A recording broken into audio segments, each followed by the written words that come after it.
Hello everyone. So in this video we are going to discuss few topics from the chapter nuclei. This is in continuation of my previous video from this chapter. Now again the discussion is again completely based on NCERT. So I have scanned the NCERT pages, and from the NCERT pages I am going to explain each and every concept. So in this video I am going to discuss the topic of mass energy, nuclear binding energy, and properties of nuclear force. Okay, so first let us start from the mass energy concept. Okay, now basically this mass energy concept is based on the famous Einstein equation E is equal to mc square. Okay, so Einstein showed that from his theory of special relativity that it is necessary to treat mass as another form of energy. Okay, before the advent of this theory of special relativity, it was presumed that mass and energy were conserved separately in a reaction. So, in a reaction, any reaction, chemical reaction or nuclear reaction, mass and energy are conserved separately. Okay.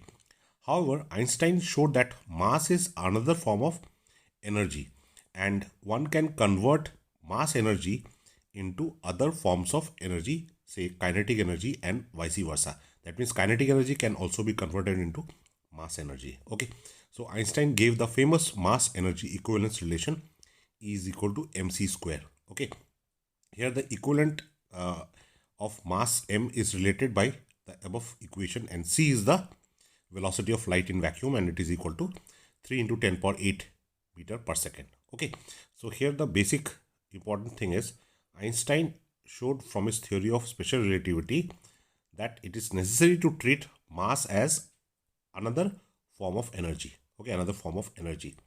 And Einstein showed that mass is another form of energy, and one can convert mass energy into other forms of energy, say kinetic energy and vice versa. And then this equation E is equal to mc square. Okay, so that Einstein showed that mass is another form of energy, and one can convert mass energy into other forms of energy. Okay, so that is the basic summary of this paragraph. Okay, now let's proceed. Acha. Then we have the topic of nuclear binding energy. Okay, now previously we have seen that nucleus is made up of neutrons and protons.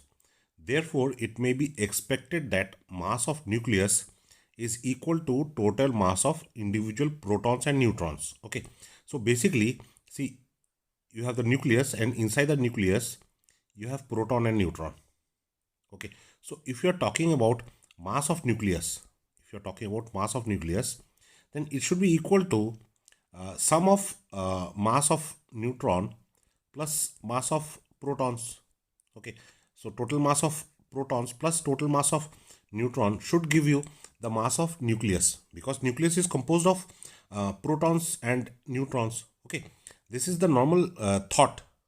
Okay, however, what is the reality?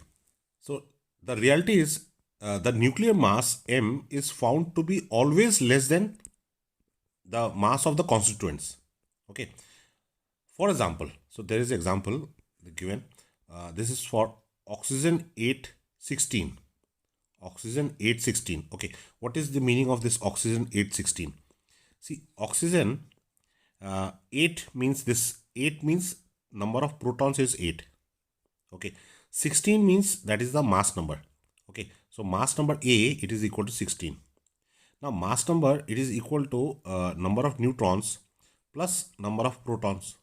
Okay, but number of proton, it is equal to the atomic number Z. Okay, now here it is given to be 8, so that means this quantity is 8. Total this mass number is 16, so that means number of neutrons is also equal to 8. So oxygen 816, it has 8 protons and 8 neutrons. Okay, now it has also 8 electrons. Okay, it has also 8 electrons.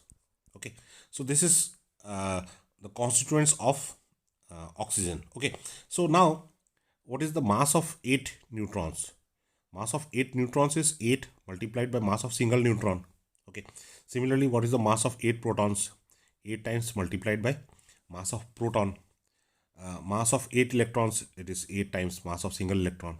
Okay, so therefore the expected mass of O816 nucleus is 8 times 2 into 0.1593 atomic mass unit. So this is mass of proton plus mass of neutron. So that is equal to 16.12744 atomic mass unit. Okay.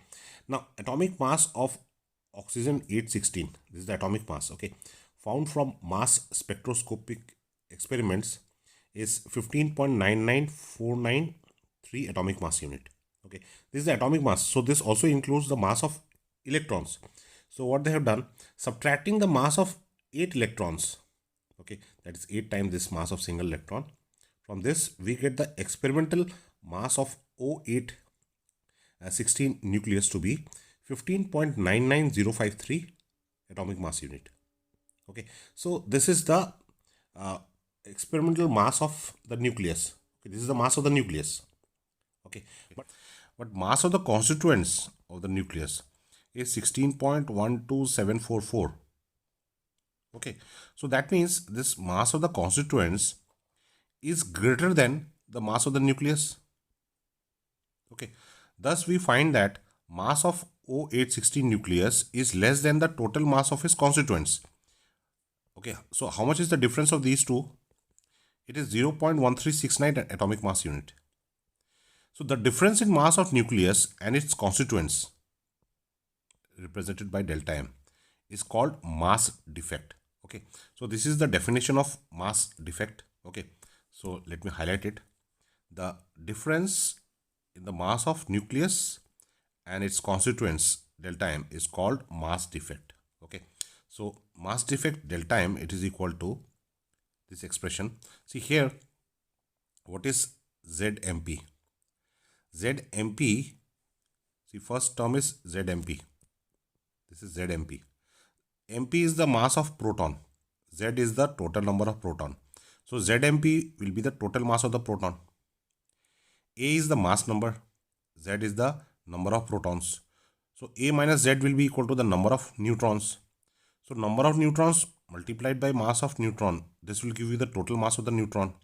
So this is total mass of proton plus total mass of neutron. Okay, so you add them and then minus the mass of the nucleus, minus the mass of the nucleus. Capital M is the mass of the nucleus. So that will give, this quantity will give you mass defect. Delta M is the mass defect. Okay, so what is the meaning of mass defect? It is here that in Einstein's equivalence of mass and energy plays a role.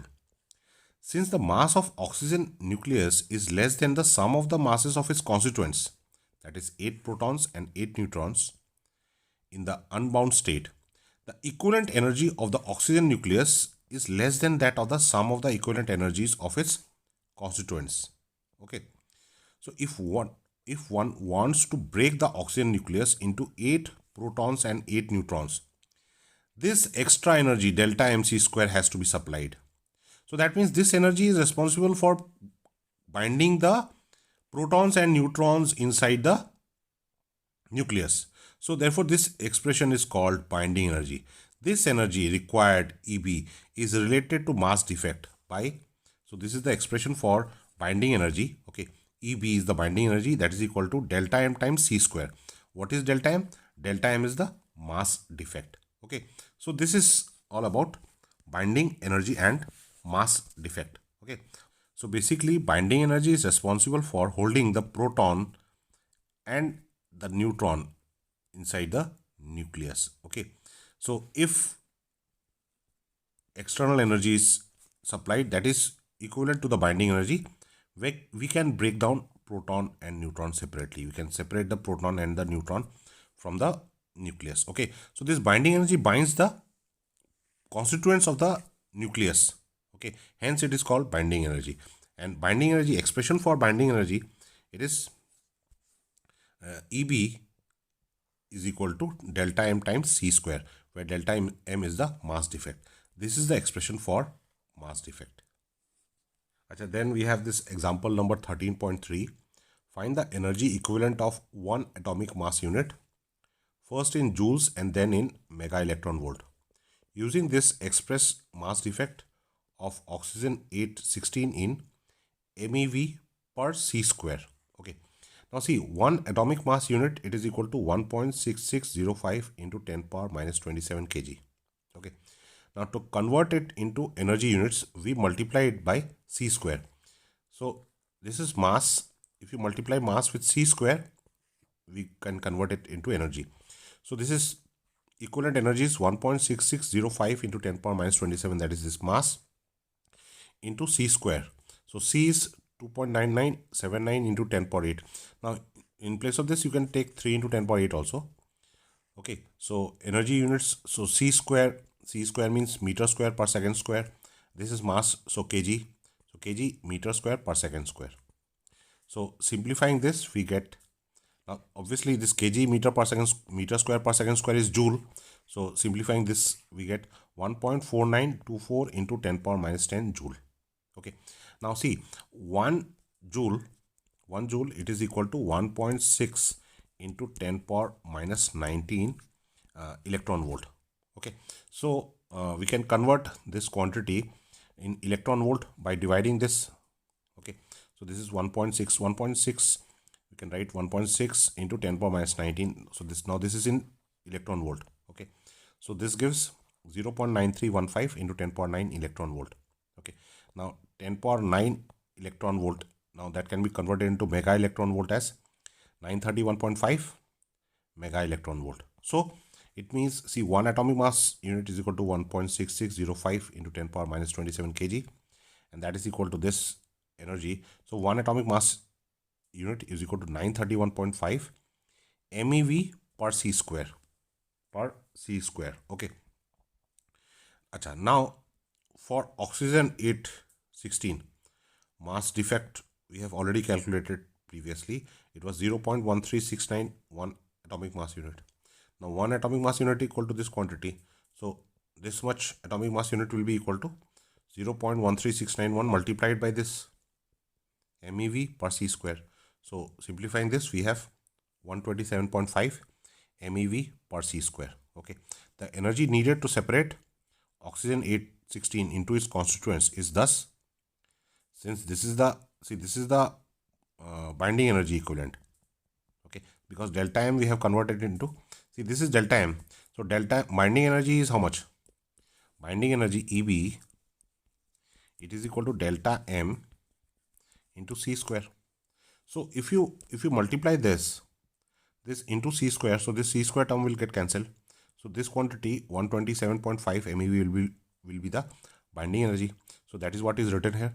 The energy needed to separate oxygen into its constituents is thus 127.5 MeV.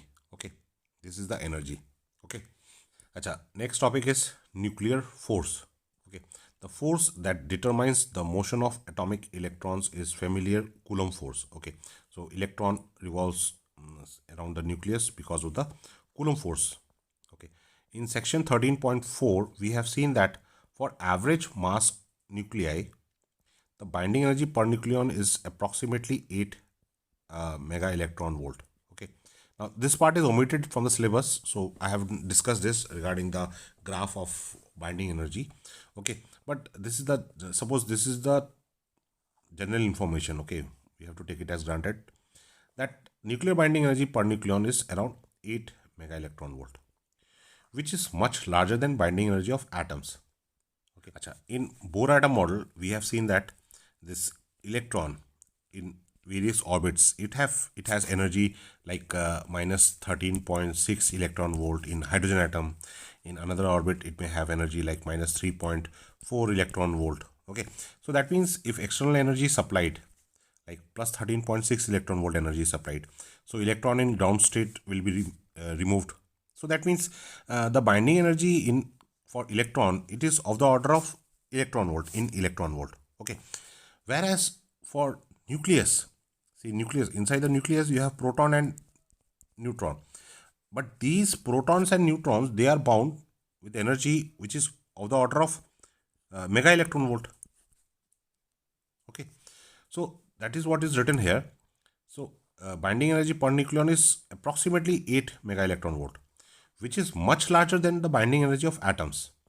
Therefore, to bind a nucleus together, there must be a strong attractive force, okay, of totally different kind. It must be strong enough to overcome the repulsion between the positively charged protons and to bind both protons and neutrons into a tiny nuclear volume.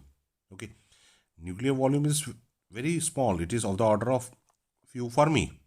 Okay, and see, inside the nucleus you have protons and neutrons. Okay, inside the nucleus you have protons and neutrons. Now see, there will be repulsive force among the protons, but this force, nuclear force, it should be able to hold this protons against the this repulsive electrostatic repulsive force. So that is written here. It must be strong enough to overcome the repulsion between positively charged protons and to bind both protons and neutrons into a tiny nuclear volume. We have already seen that constancy of binding energy per nucleon can be understood in terms of short range. Okay. Now this is again, this part is omitted from the syllabus because this is explained on the basis of binding energy curve. Okay. Many features of the nuclear binding energy, many features of the nuclear binding force are summarized below. Okay, so first point is nuclear force is a much stronger than Coulomb force. Okay, so this is the first point. So let me highlight it. Okay, nuclear force is much stronger than Coulomb force acting between charges or gravitation force between masses. Okay, so nuclear force is a stronger force than Coulomb force and also gravitation force. The nuclear binding force has to dominate over the Coulomb repulsive force between protons inside the nucleus. This happens only because of nuclear force is much stronger than Coulomb force. Okay, the gravitational force is much weaker than even Coulomb force. So strongest force is nuclear force, then comes the Coulomb force, and then weakest is gravitational force. Okay, so here the first point is nuclear force is stronger than all the other forces, Coulomb force and gravitational force. Second point, nuclear force between two nucleons falls rapidly to zero as their distance is more than few femtometers. Okay, so nuclear force is a short range force. Okay, because at large distances it decreases rapidly. So this leads to the saturation of nuclear force in a medium or a large size nucleus. Okay, so this is second point. Summary is nuclear force between two nucleons falls rapidly to zero as their distance is more than few femtometers. So it means nuclear force is a short range force. Here you have a graph which shows the variation of potential energy with distance. Okay, so here we have distance, here we have potential energy. Okay, so this graph is also important. Like they can ask you like what is the graph showing the variation of potential energy of a pair of nucleons. Okay, here it is given potential energy of pair of nucleons as a function of their separation. Okay, so here from the graph we can see that, see, when the separation is small, potential energy is high. Okay, now at this at certain separation the potential energy becomes very less. Okay, so as the separation is increasing, potential energy is decreasing. Okay, and then again at large distances it acquires a saturation value. Potential energy becomes almost constant. Okay, so for a separation greater than R naught, the force is attractive, and for separation less than R naught, the force is strongly repulsive. Okay, so that means if nucleons are very close, there will be repulsive force between the nucleons. Okay, and if the distance is more, then the nuclear force becomes attractive. Nuclear force becomes attractive. Okay, so this is explained in this graph. Okay, then the third feature of the nuclear force is nuclear force between neutron-neutron, proton-neutron and proton-proton is approximately the same. The nuclear force does not depend on electric charge. Okay, so it is charge independent, and the nuclear force between neutron-neutron, proton-neutron and proton-proton is approximately same. Unlike Coulomb's law or Newton's law of gravitation, there is no simple mathematical form of nuclear force. Okay, so there is no like standard simple formula as in the case of force between charges in Coulomb's law or force between masses in Newton's law of gravitation. Okay, so these are the three important features of nuclear force. Okay, so it is a strong force, it is a short range force, and the force between neutron-neutron, proton-neutron, and proton-proton is approximately the same. So that means nuclear force is charge independent. Charge independent. Okay, so these are the three important features of nuclear force.